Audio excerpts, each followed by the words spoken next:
Why would anyone spray paint, eyesore, on a disabled kid's $30,000 prosthetic leg? That's the question I was screaming inside when I found my son, Ethan, sobbing on our couch, his custom-made leg defaced with hot pink graffiti. I'm de Vydingwin, just a dad trying to make life work for my 19-year-old, who's been through hell since a drunk driver stole his leg and his soccer dreams. But this was war. Our HOA, led by the iron-fisted Karen Mitchell, had already torn down the ramp we built for Ethan's wheelchair. Now, they'd crossed a line that would drag us into a showdown with the governor herself. It started with a white SUV rolling up to our house in Willow Creek Estates, the HOA's logo plastered on the door. I was sipping coffee, trying to steal a quiet moment before Ethan woke up, when Karen, with her flawless brunette bob and clipboard, strutted up my walkway like she owned the place. "Mr. Nguyen," she said, skipping any pleasantries, "we've got complaints about unapproved changes to your property." I stepped outside, shutting the door to keep Ethan from hearing. He didn't need this stress. "What changes?" I asked, forcing a calm tone. She jabbed her pen at the wooden ramp I'd hammered together last weekend. "That structure's not approved by the Architectural Committee." I took a breath. "It's temporary, Karen. Ethan lost his leg 6 months ago. Sometimes his prosthetic hurts, and he needs the wheelchair." Her face didn't budge, cold as stone. "Rules are rules, Mr. Nguyen.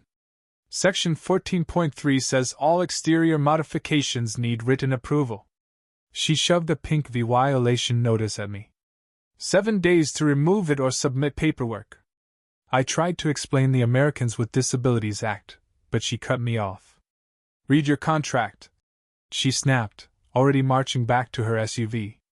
Across the street, Mrs. Sharma peeked through her blinds, then yanked them shut when I caught her eye. Inside, Ethan was balancing on crutches, spilling milk while trying to pour cereal. At 19, he should have been at college, tearing up the soccer field. Instead, he was fighting to stand in our kitchen. "Who was that, Dad?" he asked. "Just HOA nonsense," I said, grabbing a towel. "Nothing big." But it was big. That night, I stayed up digging into disability laws. My job at the State Transportation Department taught me bureaucrats hate being cornered with the right legal ammo. I drafted a letter citing the Fair Housing Act's Reasonable Accommodation Clause and dropped it in Karen's mailbox the next morning. 3 days, no reply. On day 4, I came home to 2 guys ripping my ramp apart. "Stop!" I shouted, sprinting from my car. "HOA orders," one grunted, not even looking up. Ethan watched from the window, his face pale, eyes hollow like they were back in the hospital. That night he fell on the front steps, his prosthetic cracking on the concrete. His cry shattered me. I called my buddy Luis, a local news producer. "Remember that favor you owe me?" I said. Then I went to my boss, Deputy Director Linda Carter. I'd never played the disabled kid card at work, but now I needed her pull. "Linda, it's personal," I said, shutting her office door. I spilled everything, ending with, "The governor's new disability rights initiative. My case is perfect for it." She grabbed her phone. "Let me make a call." That evening, Karen showed up, her smile tighter than a drum. "Mr. Nguyen, the board's reconsidered," she said, handing me an envelope. "We'll approve a temporary ramp if it meets specs." I didn't touch it. "Too late. You tore down the one we had," she faltered. "We're reasonable." "Are you?" I showed her an email from the governor's office.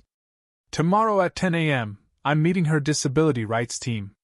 They're curious how Willow Creek treats disabled folks." Her face went white. "This isn't necessary," she stammered. "Like tearing down my son's ramp was?" I kept my voice steady. "Ethan can't even get inside without paying." She glanced at her car, muttering about procedure, but I cut her off. "I'm following procedure too. Legal procedure." As she sped off, my phone pinged. Mrs. Sharma texted, "Saw we're with you. Many of us hate Karen's rules. Tell us how to help." Saw later, while Ethan was at physical therapy, our security camera caught a hooded figure sneaking onto our porch, where his cracked prosthetic sat waiting for repair pickup. When we got home, I froze. "Eyesore" was scrawled across it in neon pink. Ethan's face crumpled. "Why do they hate me, Dad?" I held him as he sobbed, "No words to fix this." The police came, but the footage was too grainy to ID anyone.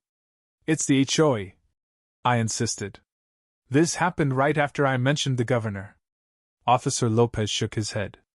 "No EVY Denke, no arrest." Ethan's therapist warned that 2 weeks without his prosthetic could stall his recovery. The wheelchair was tough for him to manage alone, especially with no ramp. Then Louise called. "Story's airing tonight." "You sure?" I looked at Ethan, who nodded. "Do it," I said. The broadcast showed Ethan's ruined prosthetic, our dismantled ramp, and mentioned my state job and the governor's initiative. My phone blew up with neighbors' texts, some offering to rebuild the ramp, others sharing their own HOA horror stories. Mrs. Sharma brought dinner, saying, "My brother uses a wheelchair. This isn't right." Around midnight, Karen and a suited guy, Paul Decker, the HOA's lawyer, knocked. "We need to talk privately," Karen said. I crossed my arms. "It's late. Ethan's asleep." Decker started. "The news story's defamatory." I cut in. "Everything I said was true," he pressed. "Implying we discriminate could tank property values. We'll approve a ramp and fix the prosthetic if you say this was a misunderstanding and drop state complaints." I laughed cold. "You defaced my son's leg, and you want to cover up?" Decker denied the vandalism, threatening legal trouble. I fired back.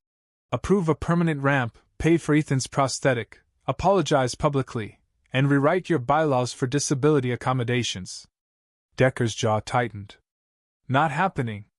I started closing the door. Karen blurted, "Wait. The board president election's next month. This could ruin me." I saw her fear but didn't care. "You should have thought of that before," I said, shutting the door. Next morning, hammering woke me. Outside, 15 neighbors were building a new ramp. Mrs. Sharma waved. "We took up a collection." Ethan's eyes widened. "For us?" My phone rang. "Linda. The governor wants you and Ethan today." She saw the clip. Ethan scrolled his phone. "Dad, the justice for Ethan's trending." Then an email hit my inbox from Karen's husband, Stephen Mitchell, sent from his personal account. "Saw I need to meet. I know something about the prosthetic." Saw before I could reply. A black SUV with government plates pulled up. A woman stepped out. "Mr. Nguyen, I'm Rachel Kim from the governor's office. Governor Alvarez wants to speak with you now." Neighbors paused, staring. Karen's SUV screeched up. "What's happening?" she demanded. Rachel replied, "State business." "And you are?" Ethan wheeled out, his missing leg vy Seibel. "She's the one who tore down our ramp," he said. Rachel's eyebrows shot up. "The governor will want to hear this." Karen's phone rang. She answered, and I heard yelling. She hung up, hands shaking. "The board president says our insurance might drop us over liability." I smirked. "Bigger problems than our ramp, huh?" As Rachel helped Ethan into the SUV, I saw Stephen down the street, pointing at his phone. What did he know? At the governor's office, we learned Ethan's story had sparked a firestorm. But nothing prepared me for what came next. Ethan called me at work, voice breaking. "Someone messed with my leg again." I raced home to find him crying, the prosthetic now reading, "violation," in pink. I checked the camera. Stephen Mitchell, spray can in hand, at 7:43 a.m. "We've got him," I told Ethan, calling Officer Lopez. "This is a hate crime," she said. Neighbor Priya showed me a video from an HOA meeting where Karen raged about Ethan's ugly metal leg, lowering property values. "Kids shouldn't see that robot limb," she'd said. My blood boiled. That night, police arrested Stephen at his house as Karen screamed. My phone rang Governor Alvarez's office. Mark, this is why we appointed you to the Disability Rights Commission, she said. Your case is the heart of our new legislation. We're signing an executive order at your house tomorrow. The HOA abuse trended globally. The HOA sent a letter threatening to sue me for damaging their reputation. Ethan stared at it.